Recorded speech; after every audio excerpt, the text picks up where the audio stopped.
Good morning again. I wanted to, Jillian wanted to introduce me, and I said, no, let me do that part. For about a year now, I have been your congregation administrator. No, it's okay.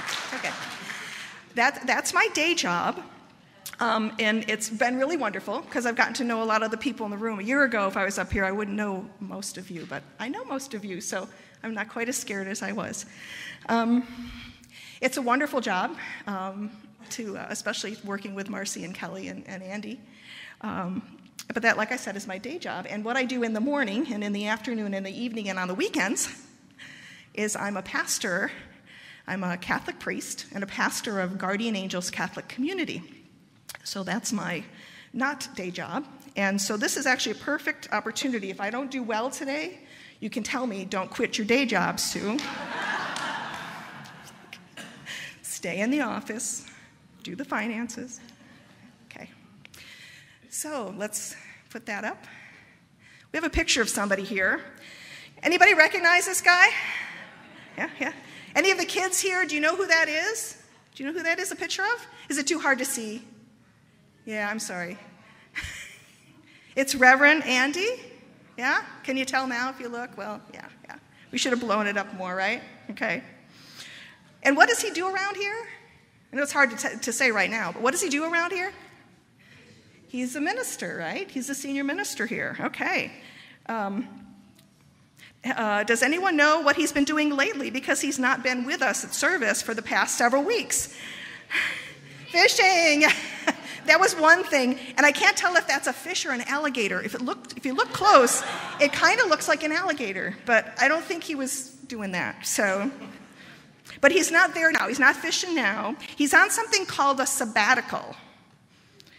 Anybody know what that is? Well, we don't either. So it's kind of like a vacation, only longer.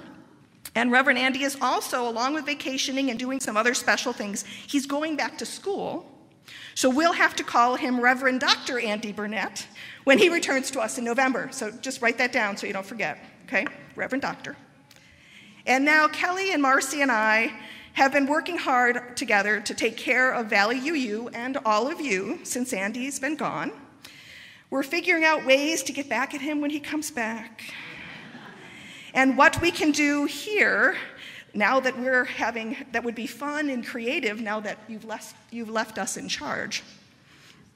That's before Reverend Earl gets here next week. So I guess where'd Marcy go? I was going to say, we've got to do the rest of the fun things this week because Reverend Earl will be here on August 1st. But we know that taking a sabbatical is really not something that most of us get to do, and that many of us in the United States don't even take vacation that our jobs allow us to take.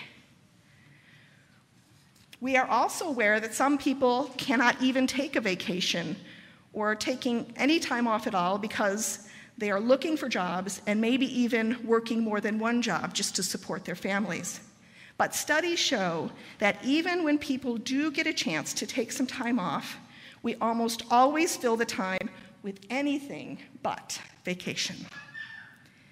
And it's so bad that one of my favorite theologians, Rob Bell, has said, busy is a drug that a lot of people are addicted to.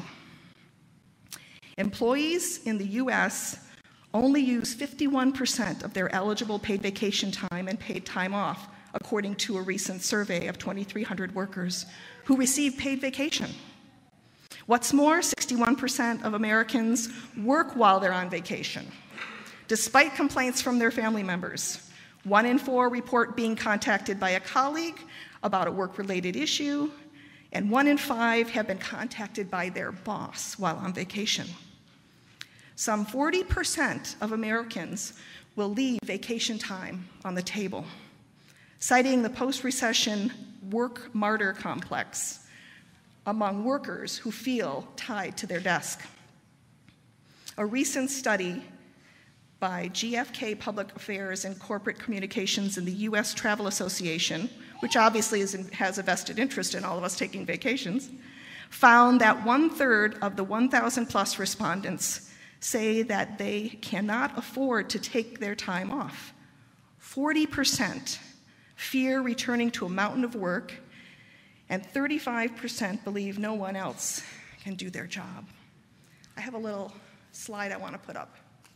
I love the name of this slide. America is a no-vacation nation. What the list, you probably can't, if you can't see it, it says U.S. companies are not required to give paid vacation time. And all the way, France gets 30 days, England gets 28, even Canada and Japan get at least 10 days guaranteed. Just thought that was really cool and really telling about us. And then why don't we take what's due? Studies show it's fear. Scott Dombrowski, a career trends analyst at Glassdoor, that's the underscoring theme. Some 28% of workers told Glassdoor they fear getting behind while they're sitting on a beach. Another 17% said they fear losing their jobs. 19% don't take all their days in the hopes that it will give them a strong edge for a promotion. And 13% are competitive and wanting to outperform their colleagues. Taking vacation is important for creativity and energy levels, the analyst said. They may be going through the motions at work, but not taking time off can lead to burnout. In fact, more than half of American workers say just that. Half of American workers say they feel burned out and overworked. So I want to take a little poll here today in our service. First, the adults. Do you have vacation time or just time coming to you, just off time coming to you that you feel you will not be able to take? Raise your hand.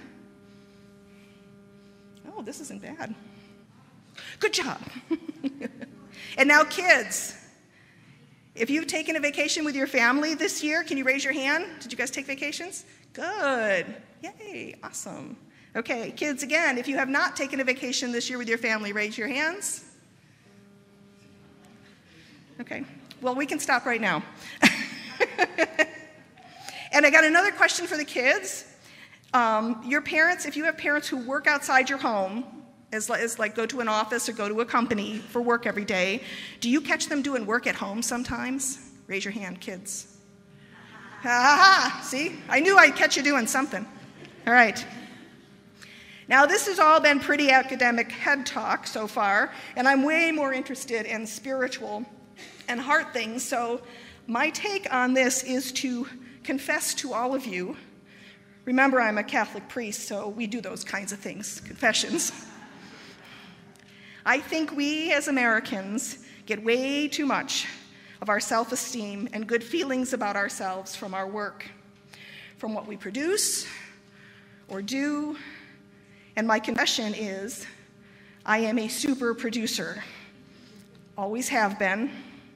May always be, unless I actually listen to my sermon today. But I think that my super busyness and my super producing habits really are about not feeling worthy if I'm not busy or working or producing.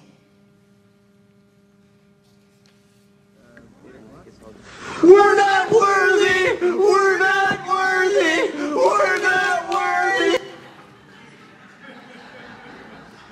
We're not worthy! We're not worthy! We're not worthy!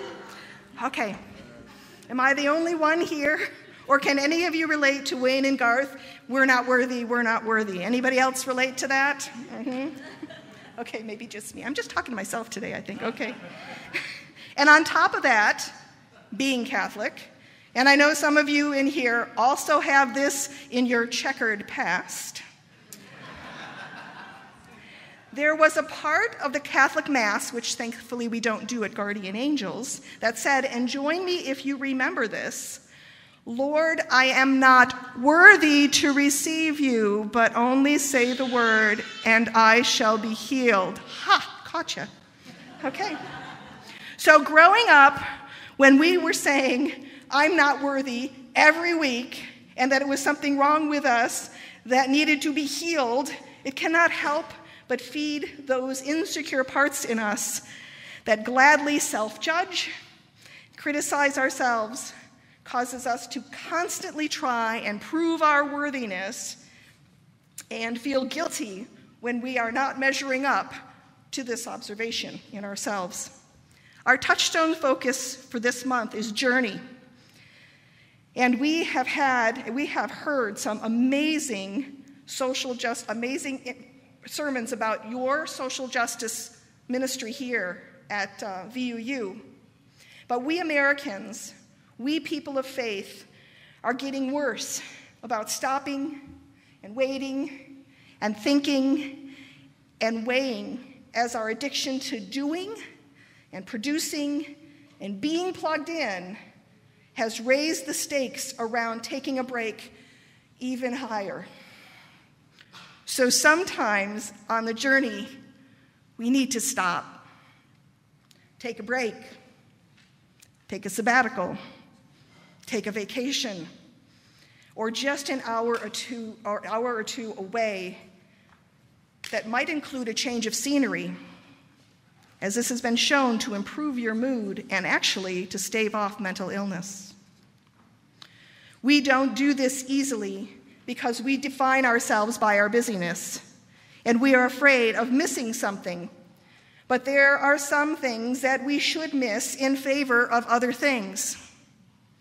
We should miss the latest Facebook update in favor of sharing media-free meals and board games with our families and friends. May I suggest the card game Exploding Kittens that we played at our staff Christmas party last year. It sounds really bad, but it's really fun. We should take time to think, to pray, to meditate, to actually talk to others before we react to the latest painful, sad, oppressive incident we hear about or experience. We are all familiar with the adage, don't just stand there, do something. Maybe sometimes we need to change this to, don't just do something, stand there. And maybe our children and grandchildren would tell us, hey, it's really cool that you've done all those really important things in your life and that you are so busy. But my favorite thing about you is when you were just hanging out with me and taking some of your time to just be with me. Is that right, kids? Is it fun when your parents and grandparents just hang out with you? Yes, I got a yes over here. Yes? Awesome. Okay. Do you like it when your parents take time? Yep, they said yes. Awesome. I love this quote by Wendell Berry. It may be that when we no longer know what to do, we have come to our real work. And when we no longer know which way to go, we have begun our real journey.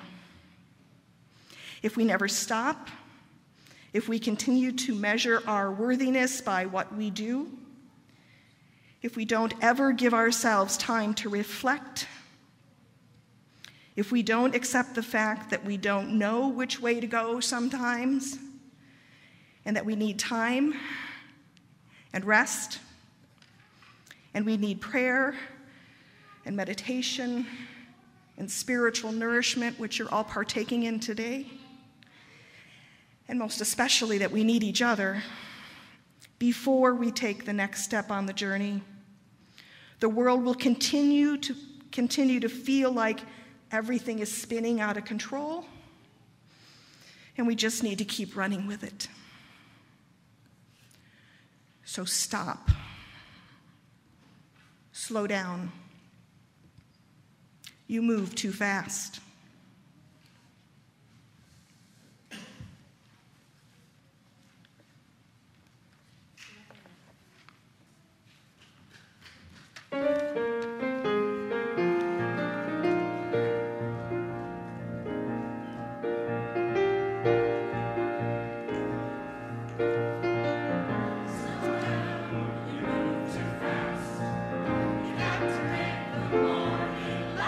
Just keep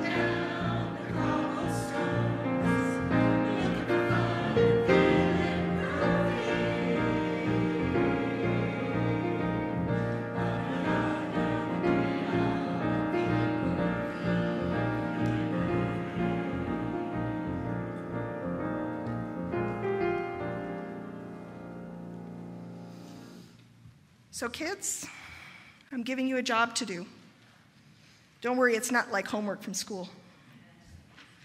We just heard the song, "Slow down, you move too fast."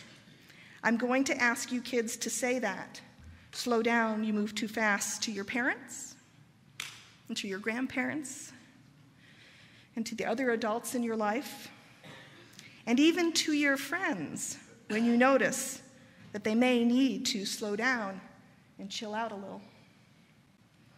And you adults, do this for each other too.